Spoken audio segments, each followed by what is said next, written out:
नमस्कार दोस्तों, जय हिंद, वंदे मातरम। मैं आपके साथ जयसवाल सर। आप सभी का स्वागत अभिनंदन है टीचर्स फैमिली, टीटी फैमिली, शिक्षकों के परिवार जयसवाल कोचिंग सेंटर पर, पावर्ड बाई शिक्षा ही प्रकाश है। दोस्तों, लगातार बिहार प्राथमिक शिक्षक भर्ती परीक्षा में लगभग आपके 80,000 पर जो है वैकेंसी पर भर्ती होना है। और सभी लोग जानते हैं इसमें बीटीईटी जो बिहार शिक्षक पात्रता परीक्षा है, इसके साथ साथ जिन्होंने सी टेट एग्ज़ाम को जो है क्वालिफाइड किया है, वो भी प्राइमरी में जो है प्राथमिक शिक्षक भर्ती में सभी जो है अदर स्टेट वाले भी अप्लाई कर सकते हैं। यानी स्थानीय निवास की इसमें कोई ज़रूरत नहीं।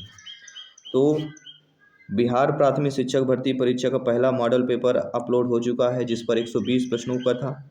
आज हम ये दूसरा मॉडल पेपर कर रहे हैं, जो आपके 120 प्रश्नों का रहने वाला है, जिसमें आपके जो समान अध्ययन का 120 अंक का है उसमें पूरा रहने वाला है, जिसमें गणित, मानसिक क्षमता परीक्षण, सामान्य जागरूकता, सामान्य विज्ञान, सामाजिक विज्ञान, भारतीय राष्ट्रीय आंदोलन, पर्यावरण और जियोग्राफी, ये जो टॉपिक है सिलेबस के अकॉर्डिंग यहाँ पे प्रश्न रहने वाले हैं। तो सभी लोग तैयार हो जाइएगा।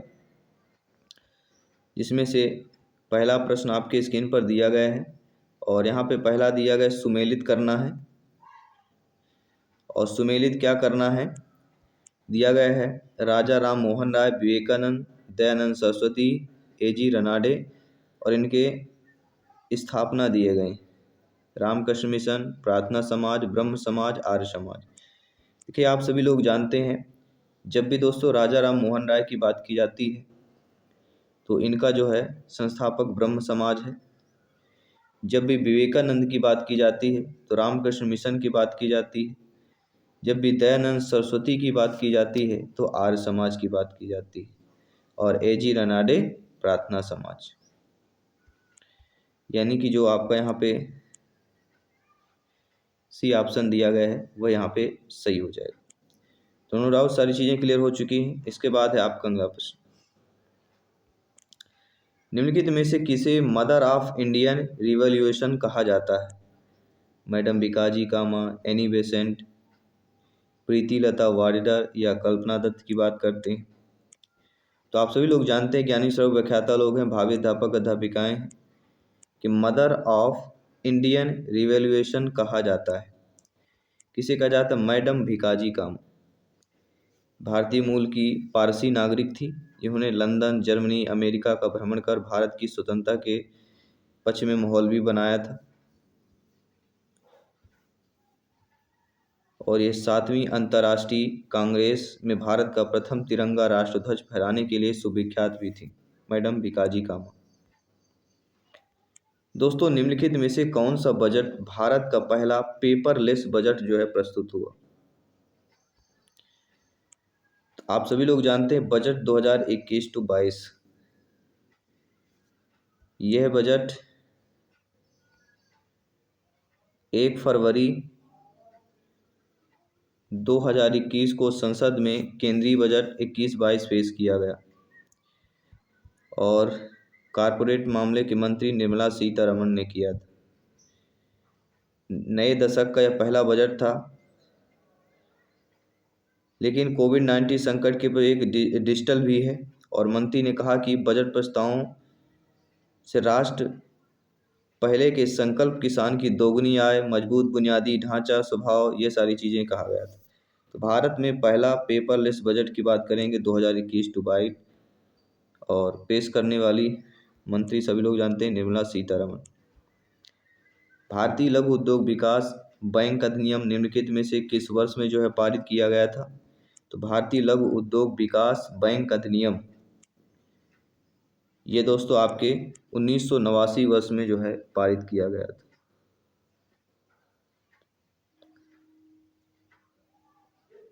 और इस सीडीबी का मुख्यालय लखनऊ, उत्तर प्रदेश हुआ था। अधोलिखित में से कौन सी ताम्र पाषाणिक ग्रामीण संस्कृति प्राचीनतम? देखिए दोस्तों, ताम्र पाषाणिक ग्रामीण संस्कृति इसमें जो प्राचीनतम है वह है दोस्तों कायथा संस्कृति।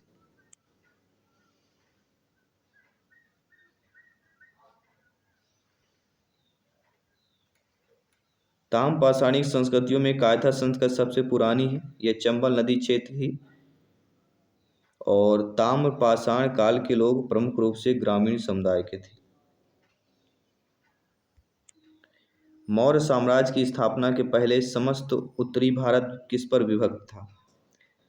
तो मौर्य साम्राज्य की स्थापना के पहले समस्त जो उत्तर भारत था दोस्तों, वह 16 महाजनपदों व गणराज्यों में विभक्त था। ये सभी जितने भी महाजनपद हैं, ये उत्तरी अफगानिस्तान से बिहार तक हैं। इन 16 जो महाजनपद थे, 14 राजतंत्र थे और 2 वज्जिमल गणतंत्र थे। और बुद्ध काल में सर्वाधिक जो शक्तिशाली महाजनपद माना जाता है वह वत्स, अवंती, मगध और कौशल। 16 महाजनपद व गणराज्यों में मौर्य साम्राज्य की स्थापना के पहले जो उत्तरी भारत जो है यह विभक्त था। अधोलिखित में से किस लेखक की पुस्तक के कश्मीर के 12वीं शताब्दी ईस्वी के इतिहास का विवरण प्राप्त होता है? सभी कमेंट कीजिएगा। और वह दोस्तों कल्हड़। जी हाँ दोस्तों, कल्हड़ लेखक की पुस्तक से कश्मीर के 12वीं शताब्दी ईस्वी के इतिहास का विवरण प्राप्त होता है। और कल्हड़ ने राजतरंगिणी नामक महान महाकाव्य की रचना की। किसकी? राजतरंगिणी। दोस्तों, दिल्ली के किस सुल्तान ने सिकंदर द्वितीय अर्थात सानी की उपाधि धारण की थी? और वह दोस्तों अलाउद्दीन खिलजी। अलाउद्दीन खिलजी दिल्ली सल्तनत के एक महत्वाकांक्षी शासक था। इसने सिकंदर ए सानी की उपाधि धारण की थी। और इसका अर्थ क्या होता है? दूसरा अलेक्जेंडर। जी हाँ, सिकंदर द्वितीय शानी अर्थात दूसरा अलेक्जेंडर। सुदर्शन झील का निर्माण किस शासक ने के काल में हुआ था? तो सुदर्शन झील का निर्माण चंद्रगुप्त शासन काल में हुआ था, जो मौर्य वंश के संस्थापक थे।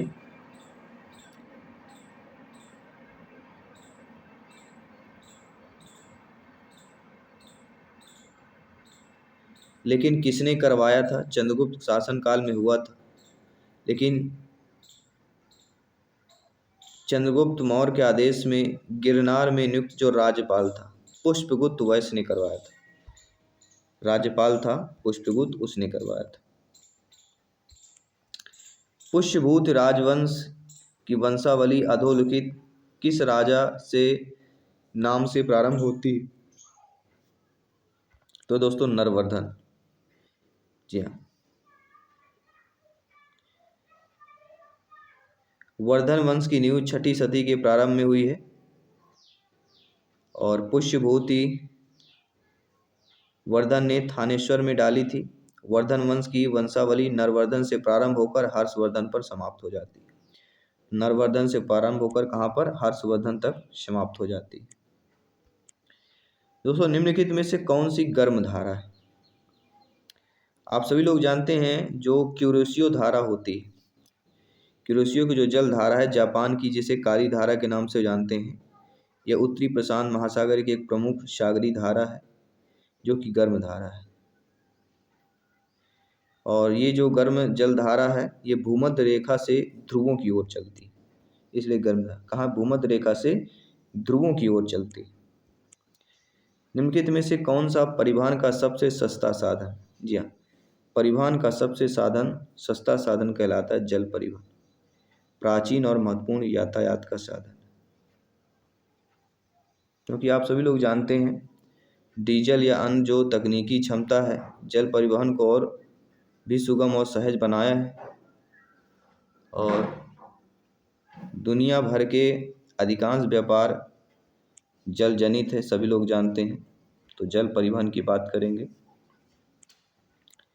निम्नलिखित में से कौन सा अपर्दन अभिकर्ता बलूका स्तूपों अर्थात बालू टिब्बा के लिए उत्तरदायी है? ये बालू टिब्बा के निर्माण के लिए उत्तरदायी है और वह कहला जाता है पवन। बी ऑप्शन सही हो जाएगा। निम्नलिखित में से कौन सी पृथ्वी की वायुमंडल की सबसे निचली परत है? सभी लोग जानते हैं क्षोभ मंडल वायुमंडल की सबसे निचली परत है। निम्नलिखित में से कौन सा या कौन से ताप व्युत्क्रमण के लिए आदर्श स्थितियां, किसके लिए? व्युत्क्रमण के लिए आदर्श स्थितियां। बादल युक्त आकाश, शांत एवं स्थिर वायु, शांत एवं स्थिर वायु। नीचे दे गए कूट वाले हमें ऑप्शंस बताना है। ठीक है, तो यहाँ पे देखा जाए तो व्युत्क्रमण के लिए आदर्श जो स्थितियां होती हैं वह होता है शांत एवं स्थिर वायु, यानी बी ऑप्शन की बात करेंगे तो केवल बी यानी सी ऑप्शन जो दिया गया है वह सही हो जाए। दोस्तों, बिहार के किस जिले में तेल्हाड़ कुंड जल प्रपात अवस्थित है? सभी लोग जानते हैं कैमूर जिले। बिहार के कैमूर जिले में तेल्हाड़ कुंड जलप्रपात है। यह प्रपात दुर्गावती नदी के उद्गम के पास रोहतास पठार पर स्थित है। एशिया की सबसे बड़ी एवं ताज़ा जल वाली गोखुर झील बिहार में कौन सी कहलाती है? यह कौन सी है? वह कहलाती कनवार झील। एशिया की सबसे बड़ी ताज़ा जल वाली गोखुर झील बिहार में कनवार या कांवर झील भी कहते हैं। कनवार लिखा होता है या कांवर झील के नाम से भी जानी जाती है। पृथ्वी की बाह्य परत को क्या कहते हैं? पृथ्वी की बाह्य परत को पपड़ी या क्रस्ट कहते हैं। दोस्तों, गोदावरी नदी निकलती, तो गोदावरी नदी जो है वह कहाँ पे निकलती है? गोदावरी नदी दक्षिण भारत की एक प्रमुख नदी है। यह दूसरी प्रायद्वीपीय नदियों की सबसे बड़ी नदी है। दक्षिण गंगा के नाम से इसको कहा जाता है। इसकी जो उत्पत्ति है वह महाराष्ट्र के नासिक जिले में स्थित पश्चिमी घाट में त्रयंबक पहाड़ी से हुई है और इसकी कुल लंबाई 1465 किलोमीटर है, गोदावरी नदी। दोस्तों, स्वेज नहर जोड़ती है, जो स्वेज नहर है किससे किससे जोड़ती है? तो जो स्वेज नहर है भूमध्य सागर को लाल सागर से जोड़ती है।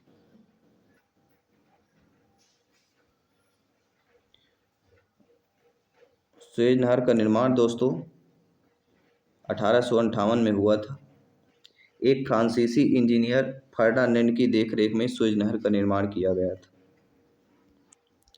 निम्नलिखित में से कौन सा संविधान के 73वें संशोधन में सम्मिलित है? जिला पंचायत, क्षेत्र पंचायत, नगर निगम या ग्राम पंचायत?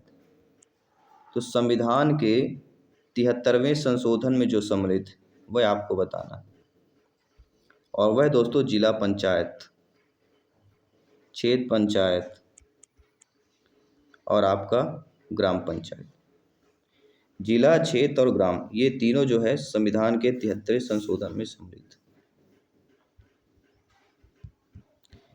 क्योंकि एक गांव में अथवा गांव के समूह में ग्राम सभा स्थापित करना, गांव के स्तर पर अन्य स्तरों पर पंचायतों का गठन करना, गांव और उसके बीच के स्तर पर पंचायतों के सभी सीटों के लिए सीधा चुनाव करना, ठीक है, ये सारे आपके हैं 73वें संशोधन संविधान की बात करते हैं।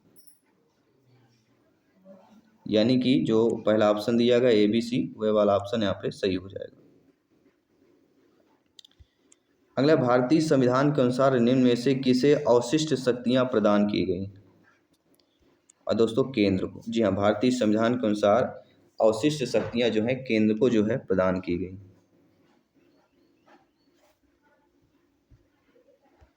डी ऑप्शन सही हो जाएगा।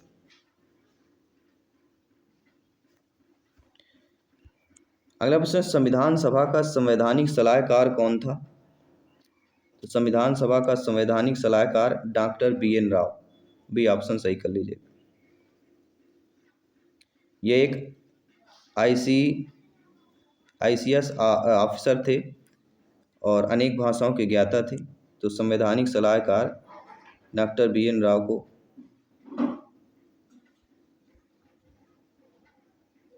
चुना गया था। भारतीय संसद की सबसे बड़ी समिति कौन सी है? जी हाँ, भारतीय संसद की जो सबसे बड़ी समिति कहलाती है वह कौन सी कहलाती है? वह कहलाती है प्राक्कलन समिति। जी हाँ दोस्तों, लोकसभा की स्थायी समितियों में 3 वित्तीय समितियां होती हैं। एक होता है लोक लेखा समिति, प्राक्कलन समिति और सरकारी उपक्रम समिति।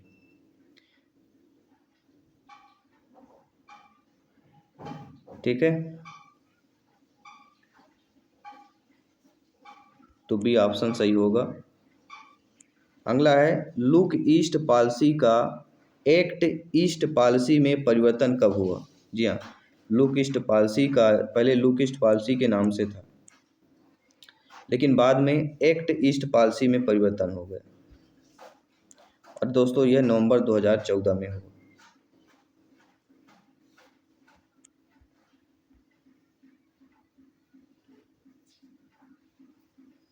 अगला प्रश्न देखिएगा, उत्तर प्रदेश जमींदारी उन्मूलन और भूमि सुधार अधिनियम 1950 किसके अंतर्निहित है।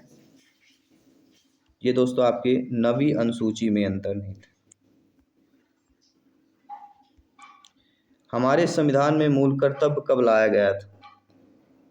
हमारे संविधान में मूल कर्तव्यों को 1976, जी हाँ, संविधान के 42वें संविधान संशोधन में 1976 द्वारा जोड़ा गया, और यह श्री स्वर्ण सिंह समिति की सिफारिश पर आंतरिक आपातकाल की जरूरत और आवश्यकताओं को पूरा करने के लिए किया गया था। सर्वप्रथम पंचायती राज का गठन किस वर्ष हुआ, तो 1959 में हुआ था। यह दोस्तों 2 अक्टूबर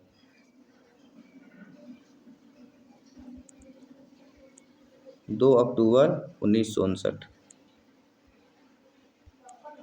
बिहार के किस जिले को सिल्क सिटी के नाम से जाना जाता है, तो बिहार के भागलपुर जिले को सिल्क सिटी के नाम से जाना जाता है। यहाँ रेशम का लोकप्रिय किस्ट टसर रेशम का उत्पादन होता है। किसका होता है, टसर रेशम, भागलपुर। दोस्तों भारत की जनगणना 2011 के अनुसार बिहार में महिला साक्षरता दर क्या थी। तो भारत की जनगणना 2000 के अनुसार बिहार में महिला साक्षरता 51.50% थी, जिसमें पुरुष साक्षरता 71.20% था।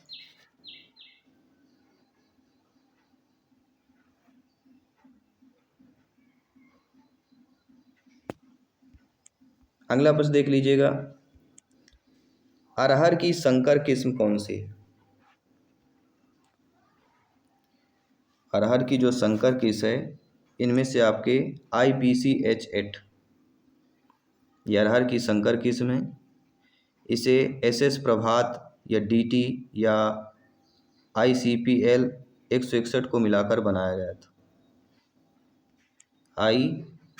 ICPH8 की बात करेंगे। दोस्तों स्वतंत्र भारत के प्रथम विधि आयोग के अध्यक्ष कौन थे। स्वतंत्र भारत के प्रथम विधि आयोग के अध्यक्ष की अगर बात करते हैं, इसका गठन 1955 में किया गया, जिसके प्रथम अध्यक्ष के रूप में अटॉर्नी जनरल MSC सीतलवाड़ को नियुक्त किया गया था, जो कि ऑप्शन में नहीं है, इसलिए ऑप्शन में है दोस्तों, डी ऑप्शन है, Shri MC Setalvad, D option दिया गया है, डी ऑप्शन सही होगा। जी हाँ, स्वतंत्र भारत के प्रथम विधि आयोग के अध्यक्ष Shri MC Setalvad, D option सही होगा।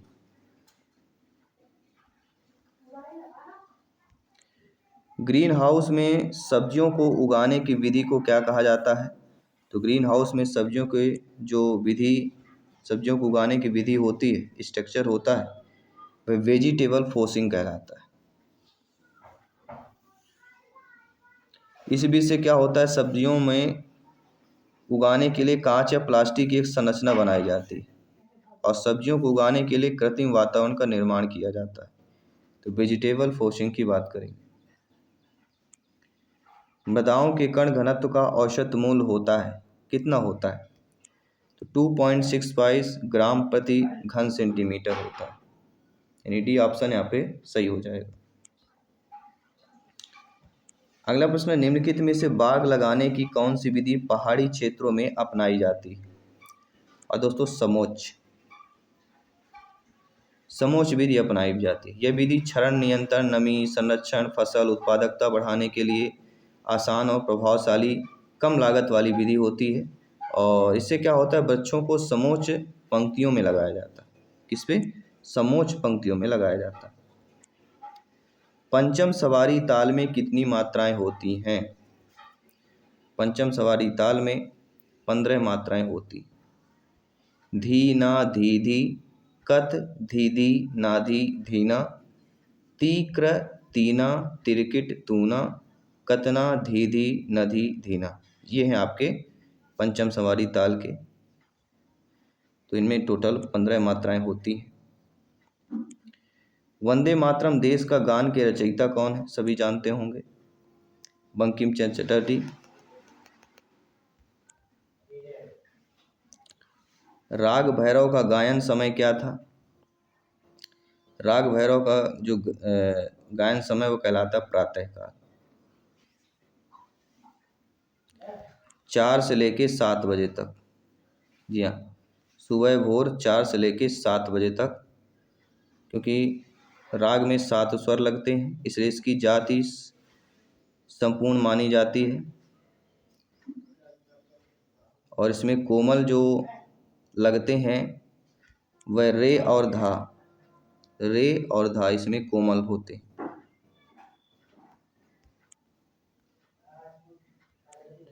भारत में यदि एक राज्य एक चुनाव लागू किया जाता है तो भारतीय संविधान के किस अनुच्छेद में संशोधन की आवश्यकता होगी?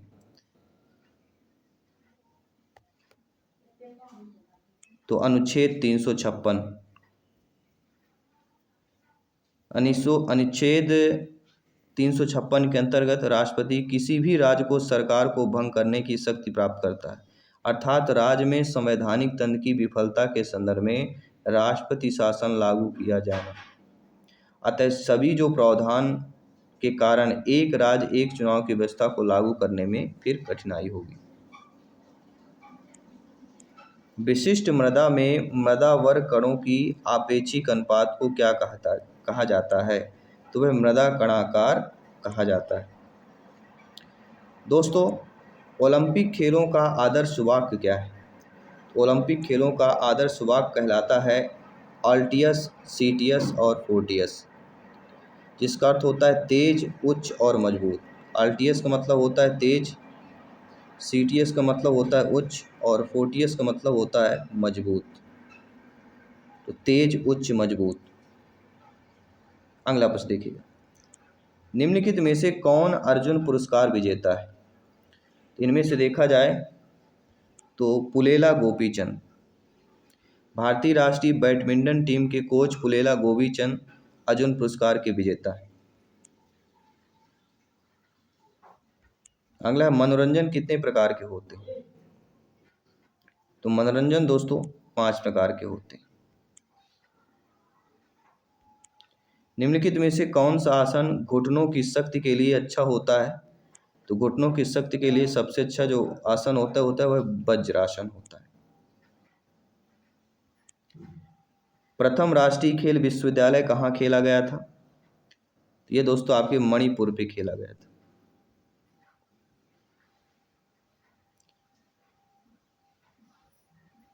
और यह क्या है?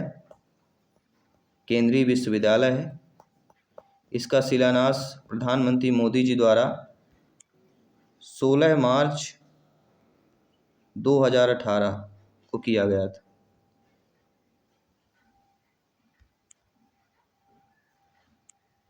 संतुलित आहार में सुरक्षात्मक पोषक तत्व कौन सा होता है? वह होता है विटामिन व खनिज लवण। निम्नलिखित विधियों में से भोजन पकाने की सोलर विधि कौन सी है? सोलर विधि मतलब क्या होता है, सभी बताइए। तो भोजन पकाने की सर्वोत्तम विधि भोजन को उबाल कर पकाने की होती है, क्योंकि इसमें पोषक तत्व उसमें विद्यमान रहते हैं, जबकि तलने, सेकने, भूनने से पोषक तत्व खत्म हो जाते हैं। इसलिए उबालना सबसे ज़्यादा इम्पोर्टेंट और महत्व है। ट्रिप्सिन एंजाइम किस क्रिया में सहायक होता है?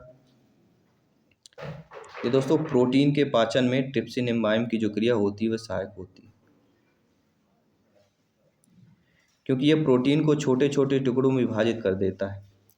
जिससे खून में अवशोषित होने के लिए यह उपलब्ध हो जाता है।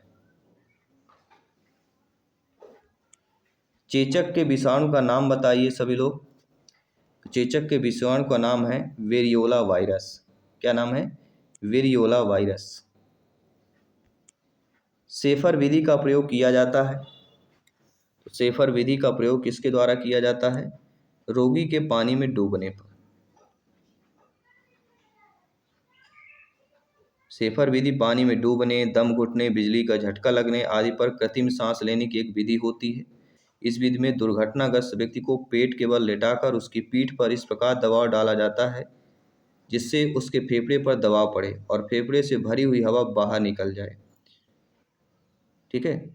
तो सेफर विधि रोगी के पानी में डूबने पर ज़्यादातर इस विधि का प्रयोग किया जाता है। संपोषणी विकास के संकल्पना की व्याख्या सर्वप्रथम किसमें की गई? तो दोस्तों ब्रटलैंड कमीशन रिपोर्ट में की गई।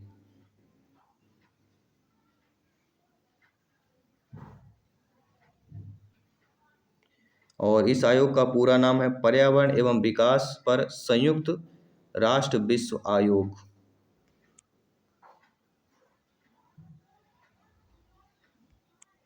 इनमें से किसे भारत का राष्ट्रीय जलीय जीव कहा जाता है? डॉल्फिन गैंगेरिका। जी हाँ दोस्तों।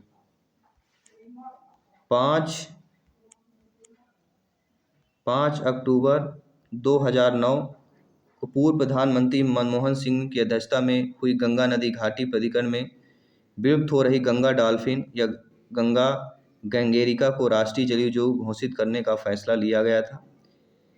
18 मई 2010 को पर्यावरण और वन मंत्रालय ने राष्ट्रीय जलीय जीव के रूप में अधिसूचित किया।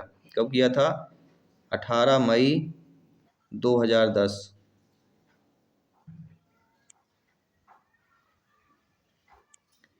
किस वर्ष वन संरक्षण अधिनियम जो है पारित किया गया है? जब भी वन संरक्षण अधिनियम की बात की जाती है 1980 दशक का याद आता है। बी ऑप्शन सही हो जाएगा। निम्नलिखित में से कौन सी हरित गृह प्रभाव गैस नहीं? देखिए ओजोन है, मीथेन है, कार्बन डाइऑक्साइड, ये तीनों हरित गृह प्रवाह गैस हैं। लेकिन जो नाइट्रोजन गैस है यह हरित गृह प्रवाह गैस नहीं होती।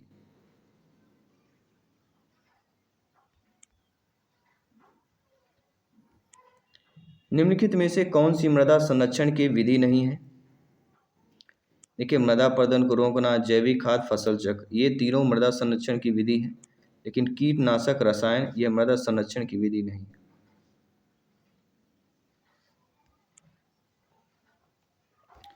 दोस्तों सिलाई मशीन कब भारी चलती है? तो सिलाई मशीन भारी तब चलती है जब तेल की कमी तथा सफाई नहीं करने पर सिलाई की मशीन भारी चलती है। ये तेल से चिकनाहट होता है और सफाई नहीं होगा तो उसमें कचरा जाम हो जाता है जिससे टाइट चलती है। वृद्धावस्था में कैल्शियम की कमी से कौन सा रोग हो जाता है?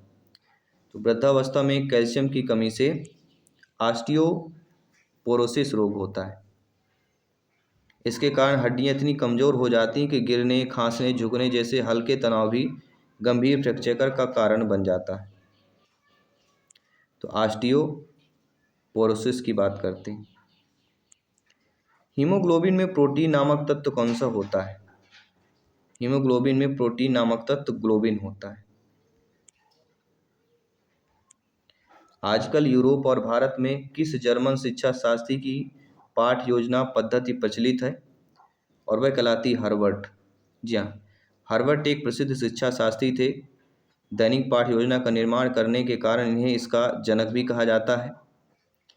उन्होंने पाठ योजना के 5 पद प्रस्तावना, प्रस्तुतिकरण, तुलना, सिद्धांत निरूपण और प्रयोग इनका वर्णन किया है।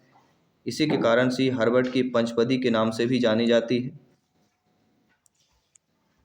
योजना विधि आधारित है। तो जो योजना विधि होती है वह करके सीखने पर आधारित होती है। दोस्तों निम्नलिखित में से कौन सा प्रसिद्ध INA मुकदमे के वकील थे?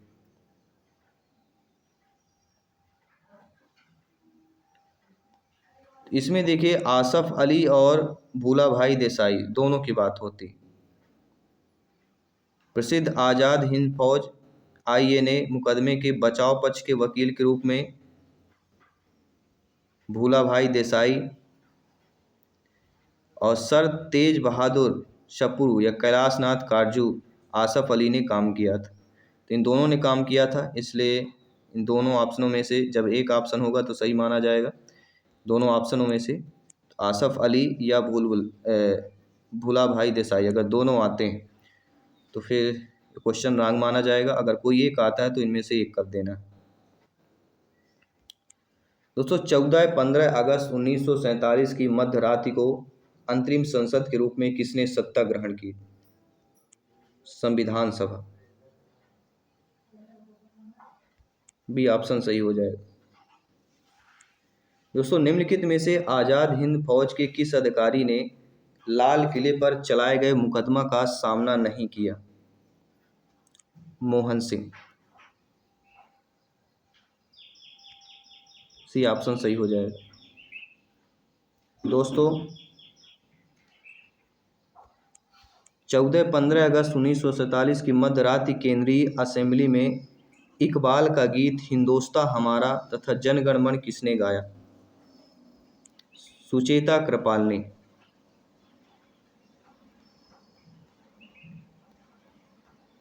उन्हें स्वतंत्र भारत की पहली महिला मुख्यमंत्री बनने का गौरव भी प्राप्त है सुचेता कृपालनी को। गांधी जी दक्षिण अफ्रीका में कितने वर्ष रहे थे? तो 21 वर्ष दोस्तों रहे थे। महात्मा गांधी का जन्म 2 अक्टूबर 1869 को हुआ। 1893 में एक गुजराती व्यापारी का मुकदमा लड़ने दक्षिण अफ्रीका गए हुए थे, जहां उन्होंने नस्ल भेद के विरुद्ध सत्याग्रह आंदोलन किया और 1915 को भारत वापस लौटे थे। इस प्रकार गांधी जी लगभग 21 वर्ष दक्षिण अफ्रीका में रहे थे। भारतीय असंतोष के पिता के रूप में बाल गंगाधर तिलक को किसने कहा था? वेलेंटाइन सिराल ने कहा था। सुभाष चंद्र बोस के पूर्व INA का कमांडर कौन था? तो कैप्टन मोहन सिंह। अगला है कथन देना है, कथन पर विचार करना है। सुभाष चंद्र बोस ने फॉरवर्ड ब्लॉक का गठन किया। Bhagat Singh Hindustan Republican Socialist Association संस्थापकों में से एक थे। दोनों में से कौन सही है? यह दोनों सही है।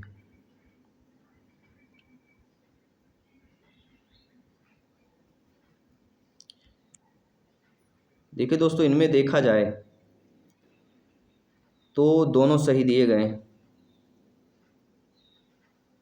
क्योंकि सभी लोग जानते हैं 1939 में सुभाष चंद्र बोस ने कोलकाता में फॉरवर्ड ब्लॉक का गठन किया हुआ था और 1928 में हिंदुस्तान रिपब्लिकन सोशलिस्ट एसोसिएशन संस्थापकों में से एक भगत सिंह भी थे। तो दोनों बातें सही दी गई हैं, इसलिए सी ऑप्शन होगा कि 1 और 2 दोनों सही है।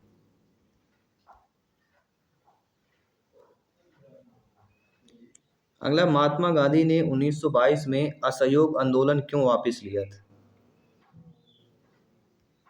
इसका रीजन है चौरी चौरा में हुई हिंसा के कारण। सी ऑप्शन सही होगा। दोस्तों भंडारी समिति किससे संबंधित है?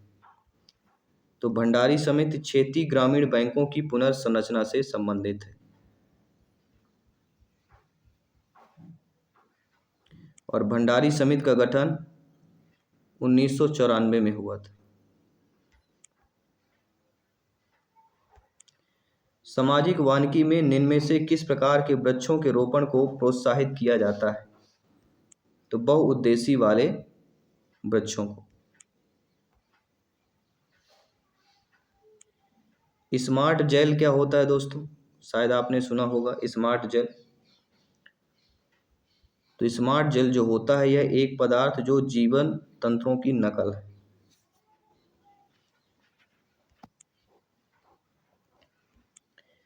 वह कौन सा प्रथम भारतीय राज्य है जिसने प्लास्टिक की थैलियों के उपयोग पर पूर्ण रोक लगा दी? और वह दोस्तों हिमाचल प्रदेश। हिमाचल प्रदेश फल उद्योग सेब के लिए विश्व प्रसिद्ध है।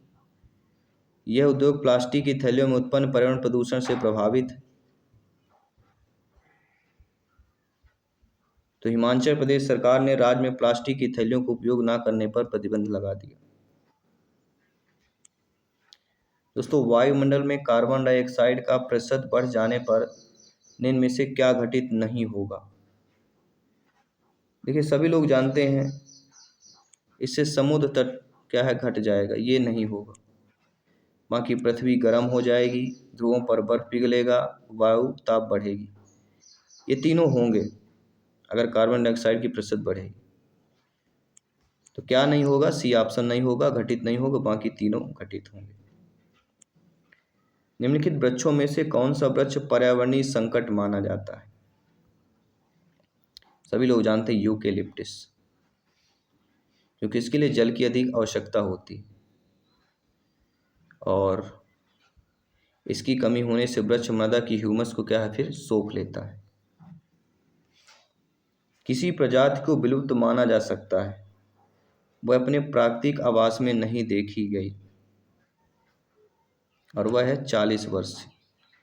किसी प्रजाति को विलुप्त तब माना जा सकता है अगर वह प्राकृतिक आवास से 40 वर्षों से नहीं देखी गई है, तो वह प्रजाति विलुप्त प्रजाति मानी जाएगी। मानव जनित पर्यावरणीय प्रदूषक कहलाते हैं। और दोस्तों, परजैविक, जो प्रदूषण मानव द्वारा उत्पन्न किए जाते हैं उन्हें क्या, जैसे फैक्ट्रियों द्वारा, वाहनों द्वारा, ह्यूमेलिन द्वारा, ठीक है, ये क्या कहलाते हैं? ये परजैविक कहलाते हैं। पेयजल में संख्या प्रदूषक सर्वाधिक होती हैं, तो वह होती हैं दोस्तों कहाँ पे है? कानपुर में।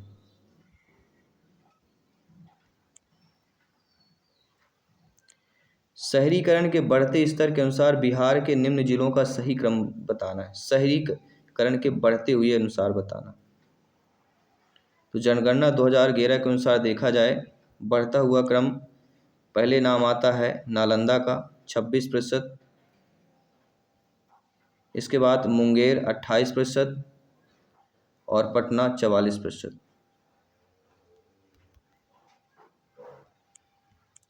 नालंदा से बड़ा मुंगेर, मुंगेर से बड़ा पटना। औद्योगिक मलबे से सर्वाधिक रासायनिक प्रदूषण होता है, किस उद्योग से होता है? सभी लोग जानते हैं। ग्रीन हाउस गैसों के उत्सर्जन में भारत का अधिभाग लगभग 5% है। कार्बन डाइऑक्साइड, मीथेन, जलवाष्प, ओजोन, क्लोरोफ्लोरोकार्बन, ये आदि जिम्मेदारी गैस है।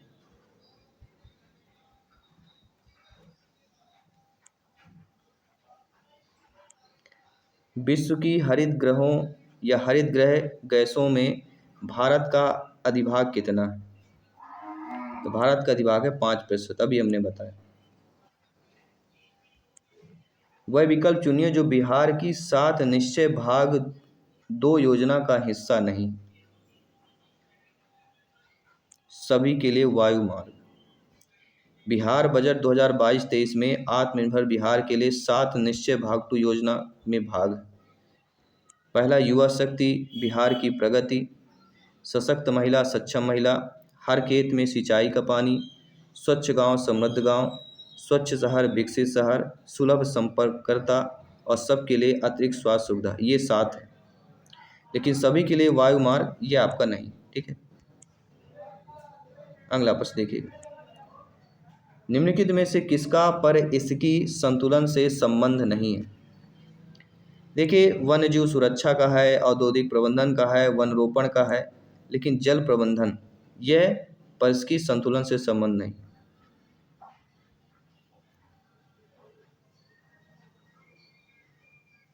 सॉरी, यहाँ पे औद्योगिक प्रबंधन, जल प्रबंधन होगा, वन रोपण होगा, वन जीव सुरक्षा होगा, औद्योगिक प्रबंधन नहीं होगा, ठीक है। पर इसकी संतुलन में संबंध आपका जल प्रबंधन से है, वन रोपण से है, वन्य जीव सुरक्षा से, लेकिन औद्योगिक प्रबंधन से आपका नहीं,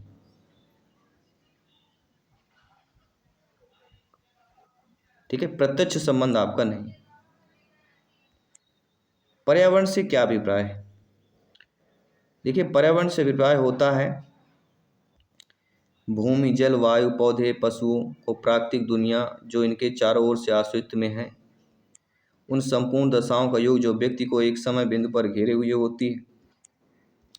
भौतिक, जैविकी एवं सांस्कृतिक तत्वों की अंतःक्रियात्मक व्यवस्था जो अंतर संबंधित होते हैं। तो उपरोक्त सभी जो है ये तीनों आपके पर्यावरण से अभिप्राय दिए गए। अगला, पर्यावरण अपकर्ष से अभिप्राय क्या होता है? तो पर्यावरण अपकर्ष से अभिप्राय होता है पर्यावरण गुणों का पूर्ण रूप से निम्नीकरण, मानवीय क्रियाकलापों से विपरीत परिवर्तन लाना, परिस्थिति विभिन्नता के परिणाम स्वरूप परिस्थिति असंतुलन, अर्थात उपरोक्त सभी।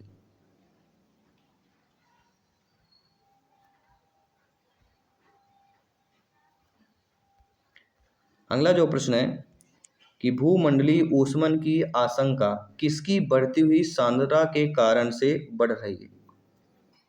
और यह कार्बन डाइऑक्साइड की सांद्रता के कारण भूमंडलीय ऊष्मन की आशंका बढ़ रही है। दोस्तों, किसी जल क्षेत्र में बीओडी की अधिकता संकेत देती है कि उसका जल जो है सीवेज से प्रदूषित हो रहा है। किसी जल क्षेत्र में बीओडी की अधिकता संकेत देती है उसका जल जो है सीवेज से प्रदूषित हो रहा है। बीओडी यानी बायोलॉजिकल ऑक्सीजन डिमांड। बीओडी का प्रयोग जल प्रदूषण को मापने में किया जाता है।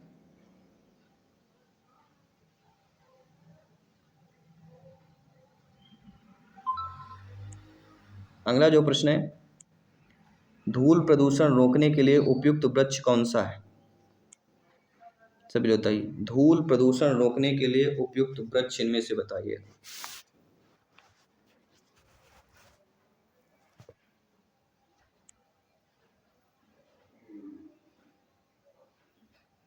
नीम, पॉपुलर, महुआ, सीतासोप। सभी कमेंट करके बताइए, ये सभी के लिए क्वेश्चन दिया जा रहा है।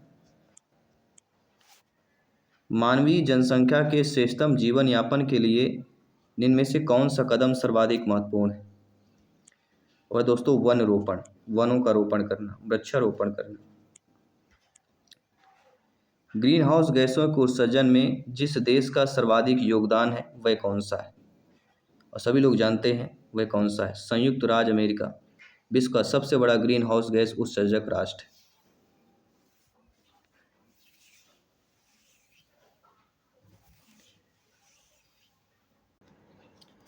अगला प्रश्न देखिएगा, उस विकल्प का चयन कीजिए जिसमें दी गई आकृतियां दी गई हैं घुमाने की अनुमानित नहीं है। ये आकृति दी गई है, इसमें कौन सी आपकी हो जाएगी? तो यहाँ पे जो आपका डी ऑप्शन होगा जो कि घुमानित नहीं है। देखिएगा, सेम टू सेम यहाँ पे यूज ऐसा किया गया है, ठीक है, बाकी सारे में घुमानित। अगला, दिए गए विकल्पों में उस अक्षर समूह का चयन कीजिए जिसमें श्रृंखला में प्रश्न चिन्ह दिया गया है। LGG, PJL, KMO, OPT और LSG। इसके बाद अगला संख्या क्या होगी?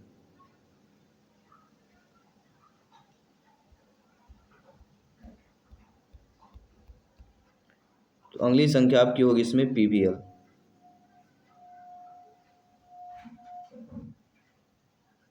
इसमें देखेंगे LP,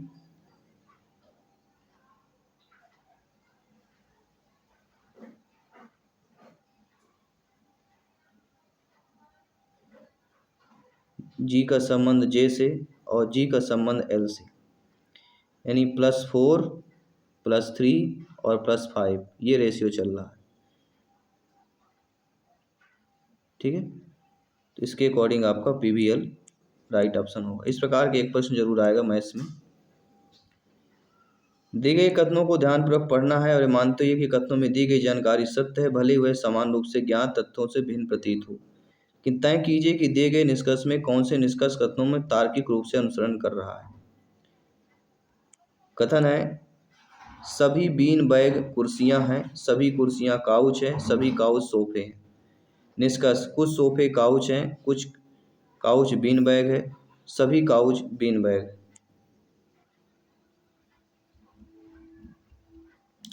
अब इन निष्कर्ष को देखते हुए आपको बताना है। तो यहाँ पे आप देखिएगा केवल पहला और सेकंड अनुसरण हो रहा है कि कुछ सोफे काउच हैं और कुछ काउच बीन बैग, लेकिन सभी काउच बीन बैग हैं ये अनुसरण नहीं हो रहा।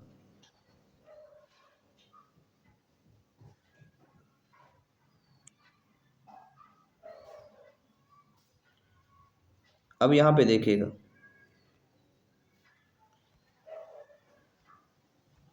फर्नीचर, बेड, कुर्सी और खाने की मेज, इसमें जो बी ऑप्शन दिया गया है,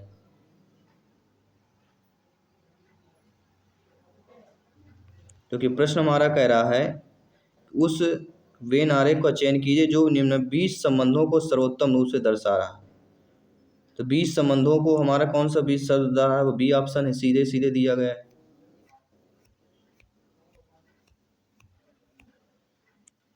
ठीक है, सिंपल सा प्रश्न दिया गया। किसी निश्चित कूट भाषा में DURABLES को BSVETFMC लिखा जाता है, उसी कूट भाषा में FEASIBLE को क्या लिखा जाएगा?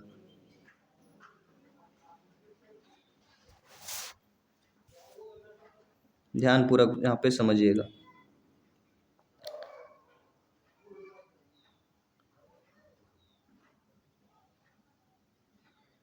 DURA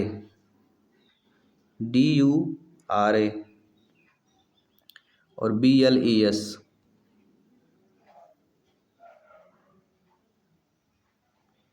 ये और ये ए और ये,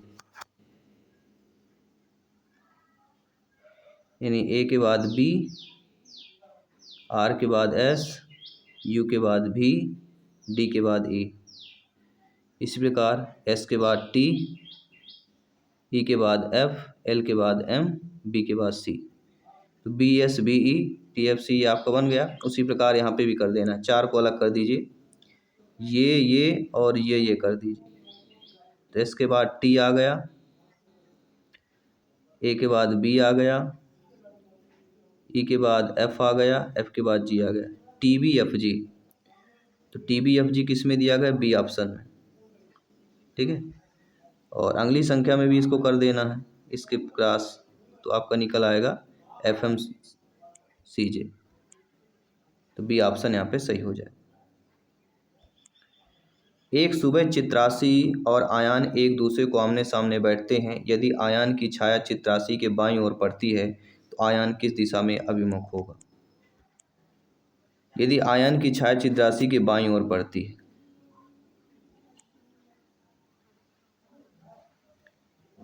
तो ये देखिए हो गई छाया, और ये क्या हो गई? चित्रासी, और ये हो गया आयान,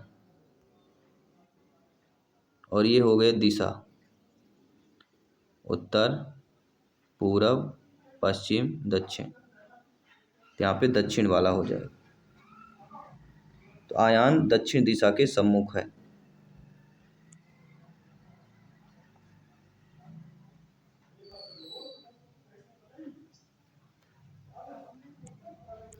गणितीय चिन्हों को सही संयोजन चयन करना है। निम्नांकित समीकरण में जो स्टार दिया गया है इस पर हमें बताना है, और इस पर क्या आएगा, कौन सी संख्या आएगी।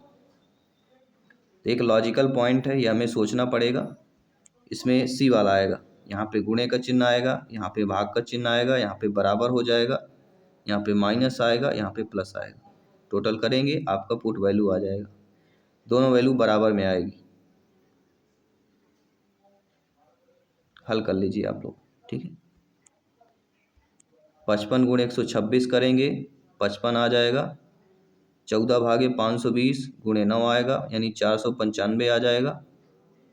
उसी प्रकार यहाँ पर भी 520 माइनस 30 धन 5 करेंगे, यहाँ भी 495 आ जाएगा। तो दोनों की वैल्यू 495 बराबर 495 आ जाएगी। इसके अकॉर्डिंग ये लॉजिकल आपको रिमाइंड करना पड़ता है। एक परिवार में 6 सदस्य P Q R S T और यू है। टीपी के पति का भाई, टी जो है पी के पति का भाई है, यू जो है टी की माँ है, क्यू एस पी की पुत्री है और वही आर की पोती है। आर और टी का क्या संबंध होगा? रिलेशन से एक आएगा, ठीक है। रिलेशन वाली ट्रिक आपको याद कर लेना है। यहाँ पे आर जो है टी का पिता से संबंध हो जाएगा, तो ये रिलेशन हमें रिलेशन वाला ट्रिक अवश्य पढ़ लीजिएगा। रिलेशन से एक प्रश्न जरूर आएगा। अवनीश ने एक परीक्षा में 78% अंक प्राप्त किए, कपिल ने उसी परीक्षा में 64% अंक प्राप्त किए। यदि कपिल और अवनीश द्वारा प्राप्त अंकों का योग 923 है तो कपिल द्वारा परीक्षा में प्राप्त किए गए अंक ज्ञात कीजिए। बहुत ही सिंपल सा प्रश्न।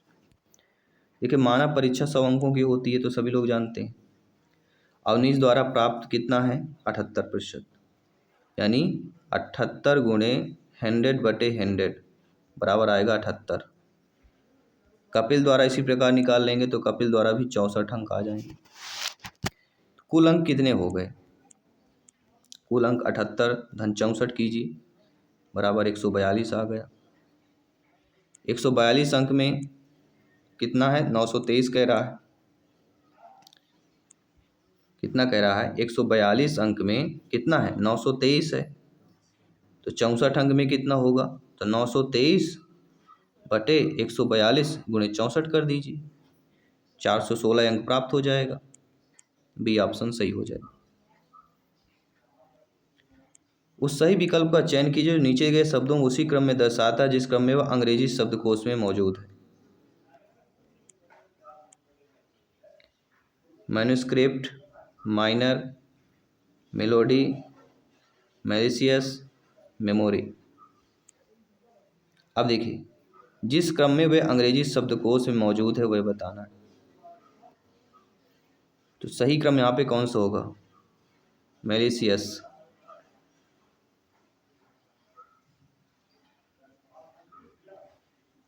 इसके बाद होगा मैन्युस्क्रिप्ट, मेलोडी, मेमोरी और माइनर, यानी कि सी ऑप्शन 41352 अंग्रेजी के शब्दकोश के अकॉर्डिंग देखा जाए। तेरह दोस्तों प्रश्न। आई होप सभी पैरामीटर अच्छे तरीके से आपने समझा मॉडल पेपर प्रैक्टिस पेपर को। इसी तरह daily model paper practice paper आने के लिए अपने टीटी फैमिली से जुड़े रहिए। प्लेलिस्ट बना दिया गया है। बिहार प्राथमिक शिक्षा भर्ती में सिलेक्शन पाना है तो ये मॉडल पेपर प्रैक्टिस पेपर बहुत ही इंपॉर्टेंट है। मैं आपके साथ जयसवाल सर मिलता हूँ अगले मॉडल पेपर प्रैक्टिस पेपर पर। डेली 7 PM में आपको अपलोड होगा। सभी मित्रों को जय हिंद, वंदे मातरम, धन्यवाद सभी का।